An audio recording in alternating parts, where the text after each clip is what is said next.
సంస్కరణలు ఎన్నైనా తేవచ్చు, విదేశీ పెట్టుబడులు ఎన్నైనా రావచ్చు. ప్రగతి ఫలాలు పేదవాడికి చేరినప్పుడే వాటన్నింటికీ సార్థకత. ఈ విషయం అర్థం చేసుకున్న మోదీ సర్కార్ ఈ 2 ఏళ్ల కాలంలో సంక్షేమానికి సముచిత ప్రాధాన్యమిచ్చింది.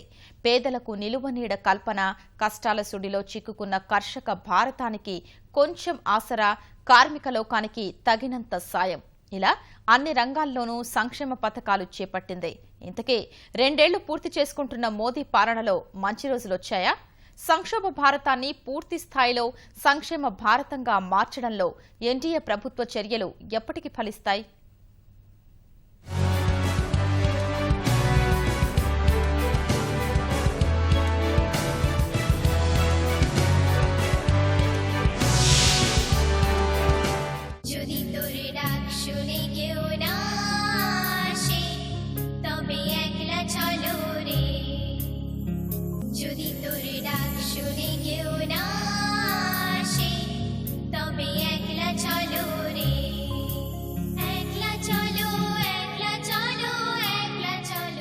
When we do Swachh Bharat, it has multiple impacts. It is not just a fad or a slogan. It changes people's mindset. It changes our lifestyle. Swachhta becomes a habit. Waste management generates economic activity. It can create lakhs of Swachhta entrepreneurs. The nation gets identified with cleanliness. And of course, it has a huge impact on health. Diarrhea and other diseases cannot be defeated without Swachhta. Take the case of tourism. It is an untapped economic activity, but tapping it requires a Swachh Bharat. Therefore, a simple goal can generate reforms in multiple sectors. సంక్షేమ రాజ్యానికి స్వచ్ఛతే పునాది. ప్రధాని నరేంద్ర మోదీ మాటల్లోని అంతరార్థమిది. సంక్షోభ భారతాన్ని తలపించే పరిస్థితుల మధ్య 2014 మే 26న కేంద్రంలో అధికార పగ్గాలు చేపట్టిన మోదీ దేశాన్ని తిరిగి గాడిలో పెట్టేందుకు 2 ఏళ్లుగా బహుముఖ వ్యూహాన్ని అనుసరిస్తున్నారు. పటిష్ట సంస్కరణలతో వ్యవస్థలో లోపాల్ని సరిదిద్దే ప్రయత్నం చేస్తున్న ఆయన దశాబ్దాల నాటి సామాజిక దురలవాట్లను రూపుమాపేందుకు శ్రమిస్తున్నారు. ఆరోగ్య ఆనంద భారతావని నిర్మాణమే ధ్యేయంగా పరిశుభ్ర యజ్ఞానికి నడుం కట్టారు. సత్యాగ్రహంతో స్వతంత్ర భారతాన్ని సాధించిన బాపూజీ బాటలో స్వచ్ఛాగ్రహాన్ని చేపట్టిన ప్రధాని నరేంద్ర మోదీ మహాత్ముడి 150వ జయంతి నాటికి స్వచ్ఛ భారత్ సాధనే లక్ష్యంగా మహోద్యమం చేపట్టారు.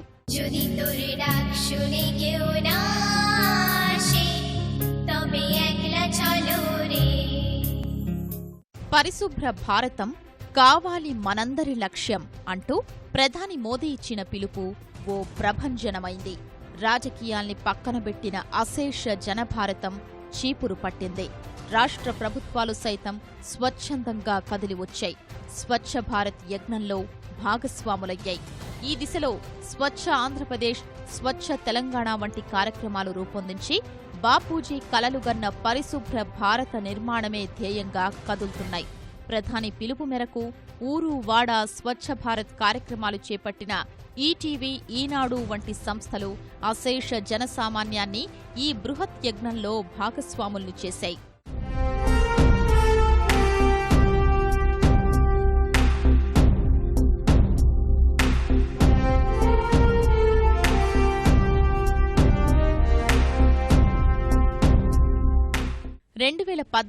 అక్టోబర్ 2న ప్రారంభించిన స్వచ్ఛ భారత్ కార్యక్రమాన్ని ప్రజా ఉద్యమంలా చేపడుతున్న నరేంద్ర మోదీ ప్రభుత్వం ఇప్పటికే కీలక ఫలితాలు సాధించింది.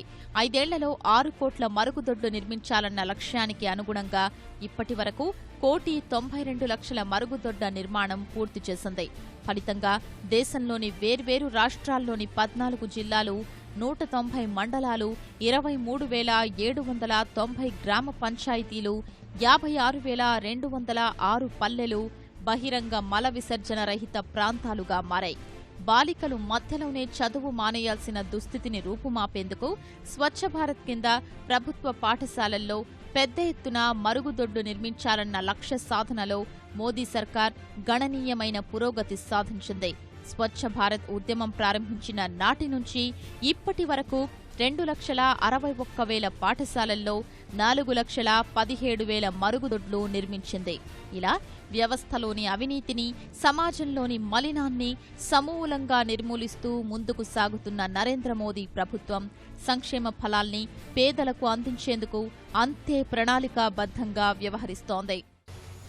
मैं आजादी के बाद पैदा हुआ, मेरे मन में विचार आता है, मुझे देश के लिए मरने का मौका नहीं मिला, लेकिन देश के लिए जीने का मौका तो मिला है.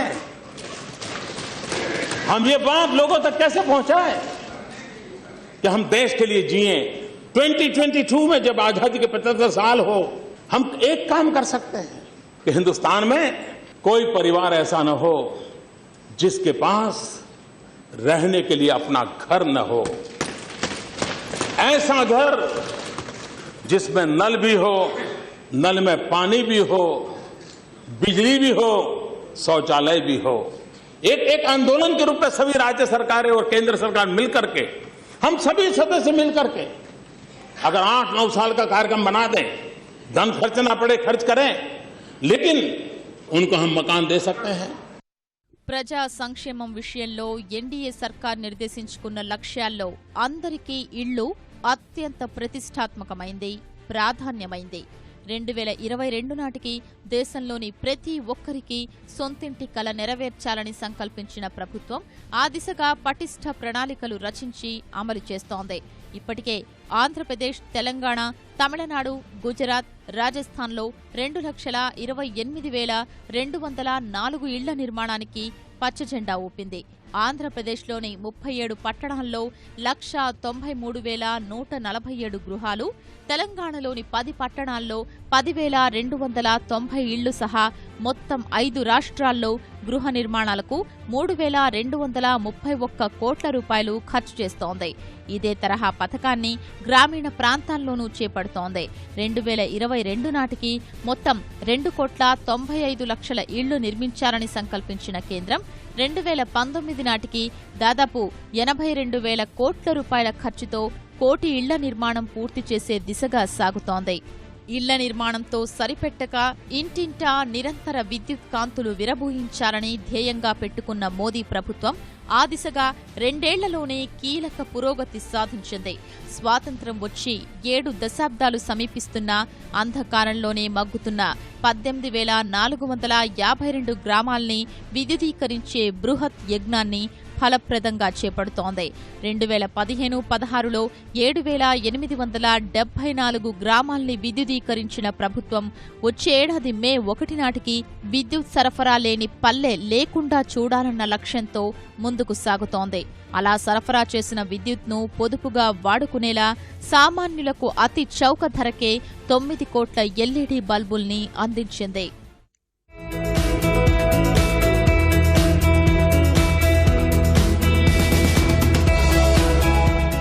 2 ఏళ్ల పాలనలో మోదీ సర్కార్ చేపట్టిన సంక్షేమ కార్యక్రమాల్లో అత్యంత ప్రాముఖ్యమైంది ప్రధానమంత్రి ఉజ్వల యోజన.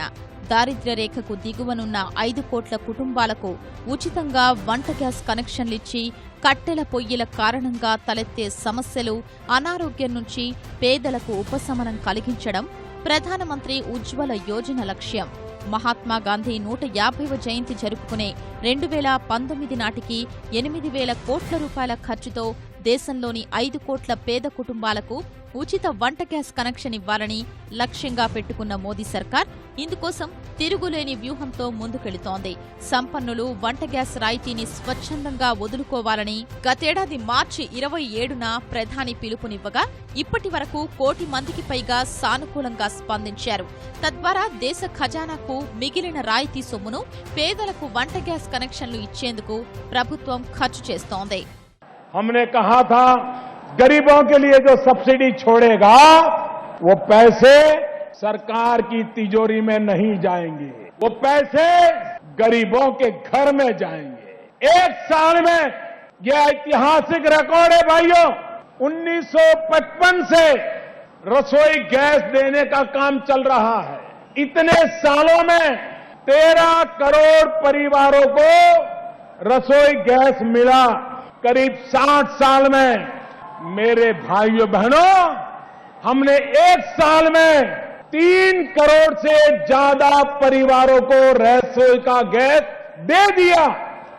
గత పాలకుల అసమర్థ విధానాలు, పగబట్టిన ప్రకృతి ఇలా రకరకాల కారణాలతో కష్టాల సుడిగుండంలో చిక్కుకున్న రైతులకు చేయూతనిచ్చేందుకు 2 ఏళ్ల పాలనా కాలంలో ఎన్నో కీలక చర్యలు చేపట్టింది మోదీ ప్రభుత్వం.